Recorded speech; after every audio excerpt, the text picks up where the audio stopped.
Good Monday to you all. Hey, everybody, how you doing? Let me know. Drop a message. Just drop a note. I don't know if you're looking at this live or if you're looking at on the replay, but just drop a note. Say, hey, hi, I'm here. What's going on?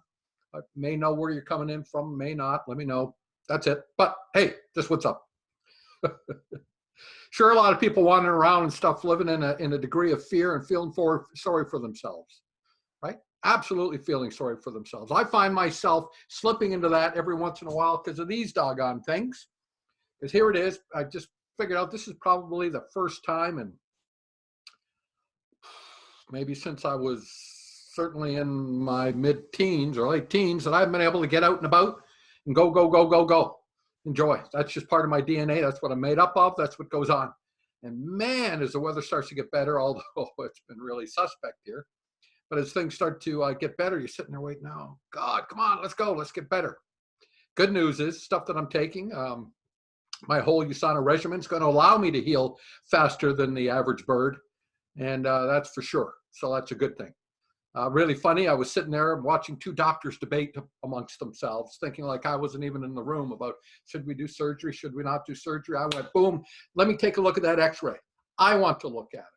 Looked at it and said, so what you're suggesting I do is to go and to see if I could open up this fracture to determine then if you have a justification to pin it so it doesn't open up. And I said, that just doesn't make any sense to me. Right now, in a restful state, I can heal straight fine. I'll stay in a restful state. It might take me an extra week or two, but doggone it. Why in the hell am I going to add insult to injury? It's my decision. That's what I'm doing.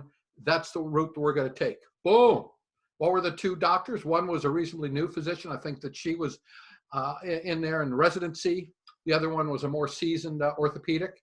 He was actually sort of on the side of maybe we shouldn't do this. She, of course, being full of piss and vinegar and probably say, hey, I got this 67-year-old guy who's in great health, doesn't have any medication. We could do a surgery and I can be part of that. Well, too bad. That's too bad for her because that's not what I'm doing. Not until there's some other indication. Why am I sharing that with you? Because sometimes you got to make decisions on you, right? Not that your doctor looks after your health. You look after your health. Not that your boss looks after your state of prosperity and future and retirement. You look after that. Yeah, you look after that. So we got all these people wandering around, you included, undoubtedly wandering around, hearing all this media nonsense about doom and gloom, being reinforced over and over again by, these big box stores. Okay, you must stand 6 feet apart and you must follow these arrows in the aisle and all that sort of thing. That's fine. They can decide to do that because that's their business. Sure, that's their business. That's what they want to do. That's what they want to do. But there sure seems to be a whole hell of a lot of just common sense thrown out the window. What I mean is just some critical thought and looking at the real data, not the fake data, not the stuff that the talking heads and bubble-headed beach blonde, right? Wasn't that it, right? The Don Henley song, Dirty Laundry, want to like get you stoked and in all this environment and feel bad and sorry, and only we can bring you the relevant news and stuff. As you know, of course, if you've been paying attention, you see how that's really played out in this whole Russia hoax nonsense, right? You see now how the media collaborated with the Democratic Party and talking points and really created this great fraud of the deep state. No question. Look at the data, just look at the stuff, use common sense. Don't go the team thing, right? Montreal Canadiens versus Toronto Maple Leafs, right? Regardless of what the team is, I'm only a Canadian fan or only a Leafs fan. Look at the data. Look at the information, including for your own life. I am so excited about what this future has to offer. It isn't funny.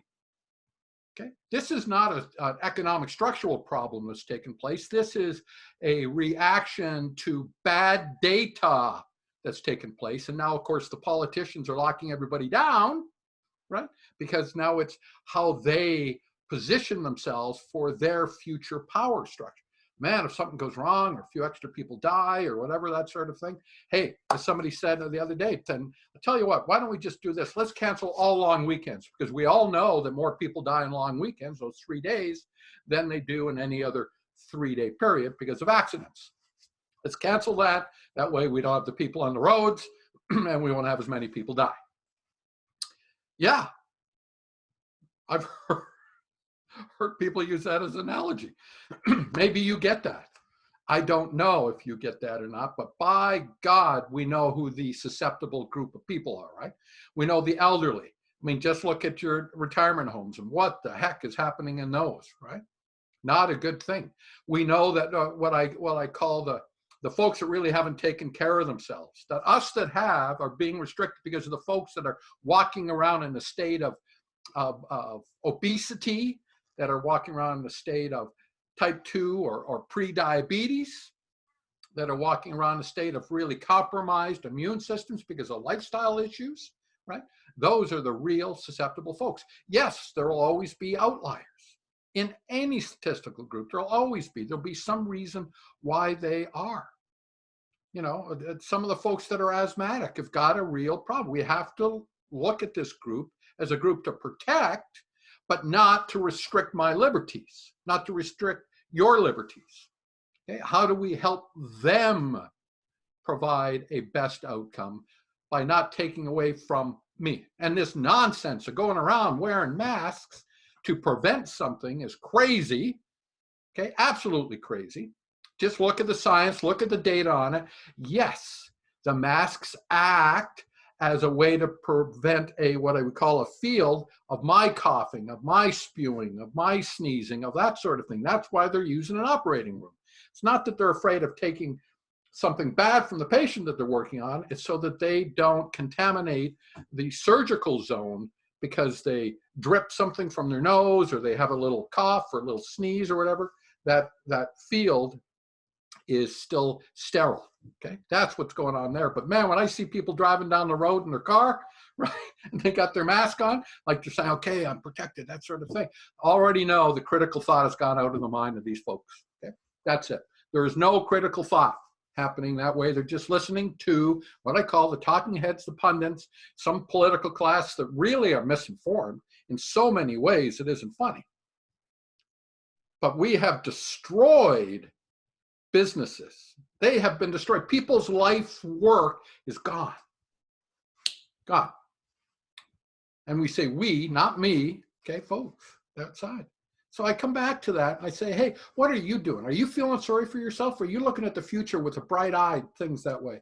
Have you put your life on hold, or have you decided that you own your life, that you own your dash, that you and only you are responsible for your well-being? Yes, there are resources in the event that, yes, I'm happy that there are physicians to patch me up when I fall off a ladder, okay, and break my ankle.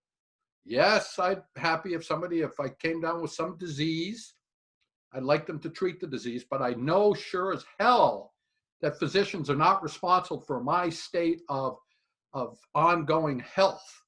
That is up to me. For my state of prosperity, that is up to me. It just is. Sorry, folks, it just is.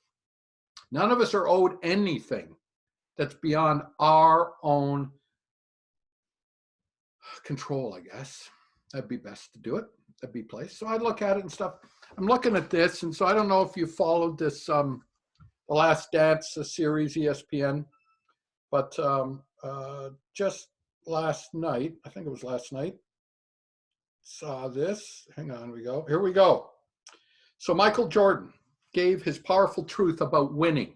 And by the way, there is no I in team, but there is an I in win. And also in team, there's also an M and an E, which means it's up to me, and it's up to them, and it's up to them, and we can come together. But it's still up to me to perform at an optimal state of performance. So anyways, powerful truth. Winning has a price. Leadership has a price. I pulled people along when they didn't want to be pulled. Yeah, I pulled them along. They don't want to be pulled. They want to retreat. They want to come back. I feel anxious. I feel bad. I hear all this other stuff. Sometimes we have to step up. People who know step up and say, hey, it's time to go. It's time to get excited about living. It's time to get excited about winning. Winning in your life. Yeah, winning in your life. I challenged people when they didn't want to be challenged. I think you know that right now. A lot of people don't want to be challenged, do they?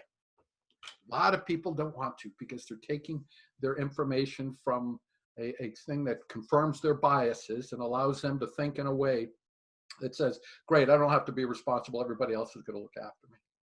Okay? That sort of thing. You know, and I know that if it's to be, it's up to me. And when you decide that, when you decide that you own your dash, not your spouse, not your doctor, not your boss, not your mommy, not your daddy, you own your dash. You decide that you're going to live with a great degree of health and prosperity, that you're going to take back control of your time. You're going to decide that you're going to be healthy. Some vaccine isn't going to make you healthy, folks. Sorry, it just isn't. By the way, there's never been a successful vaccine to cover coronaviruses. You know that just from the flu vaccine that comes out, right? Oh, we got a little bit wrong. Oh, we got a little bit wrong. Oh, didn't work. Oh, oh. Yeah. And next time you start thinking that all these sort of things now is about we have to be 100% safe, there'll never be 100% safe. You'll never be 100% safe on a long weekend. You'll never be 100% safe driving down the freeway. You'll never be 100% safe climbing up a ladder. Because crap happens. And you and only you can decide that your dash is your responsibility. I can't decide that for you, but I can help pull you along. So again, I say, you like this? Just drop a note. Just say hi. You hate it? Just drop a note. Say hi. But man, let's start getting your thinking cap on, only in respect to you are responsible for your dash. And it can be an amazing and wonderful journey when you decide and put yourself back in the driver's seat. Okay, everybody, that's it from Camp Cameron, sitting on a chair next to my crutches. I know, little hop along here. Doing good. Stop feeling sorry for myself. That's it. All right. Be well, everybody. Bye-bye.